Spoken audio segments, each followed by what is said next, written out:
Minasan konnichiwa, Davide here, and welcome back to a new update on the Japan travel ban and how it is affecting the life of hundreds of thousands of students, workers, families, and couples stranded outside Japan. Today I'm outside Tokyo. As you can see from the different background, I've been working remotely from Wakayama. I will of course start with Prime Minister Fumio Kishida saying last Saturday that Japan will extend its tight entry ban until at least early next year to prevent the spread of the Omicron variant of the coronavirus. Kishida told reporters last Saturday that the government will continue with the rules until more details of the Omicron variant are known. We will study the situation after the year-end and New Year's holiday, he said. As I mentioned in my last video, we will continue to fight for our rights to study, work, and reunite with our loved ones, but the decision of reopening the borders is not in our control. So I suggest everyone watching to avoid checking the news every day because it affects negatively your mental health. Keep checking for something that you don't have control on. Also, you can use this time to prepare for a plan B. Even if you're okay to wait for a long time until the borders open, I think you should use this time to learn something new or do things to improve your mental health rather than just keep checking the news. Since many of you cannot wait any longer, or they can just wait maybe for a couple of months more, but you may still want to have a study abroad experience, I will interview two students who are studying now in Korea. They actually went to Korea this year, since Korea never closed the borders to students, and use my company, Gogoanguk, to go to study and live in South Korea.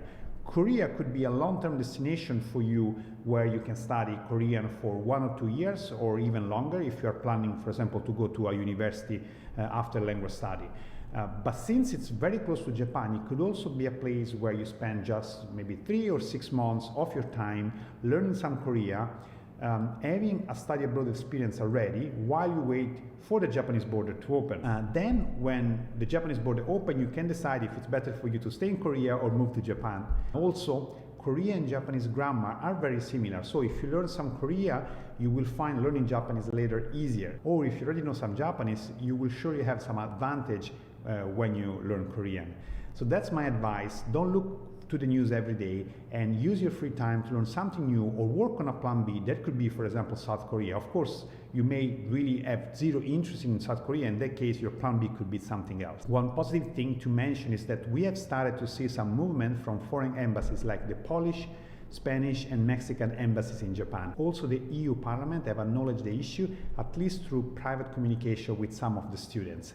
It is important that we keep asking to foreign embassies and foreign governments to work and speak about this issue and at least make a strong statement like foreign embassies in Korea have made 2 weeks ago. Although it's a big step forward that we are receiving replies from embassy and we are very thankful for understanding the issue, we want to see actions, concrete actions, such as a formal statement and meetings with Japan institutions specifically about this issue with the purpose of fixing this issue. I think the support of embassies and foreign government will really help to speed up and find a solution. If we keep asking embassies and we finally have some actions, things could finally move. I wouldn't mind to see foreign governments saying they will take similar actions that the Japanese government is doing towards Japanese people if the borders don't open to foreign long-term residents. One more thing you can do if you are from the EU is to contact the European Union External Action Service, which is a service specifically for issues between EU and country not in the EU.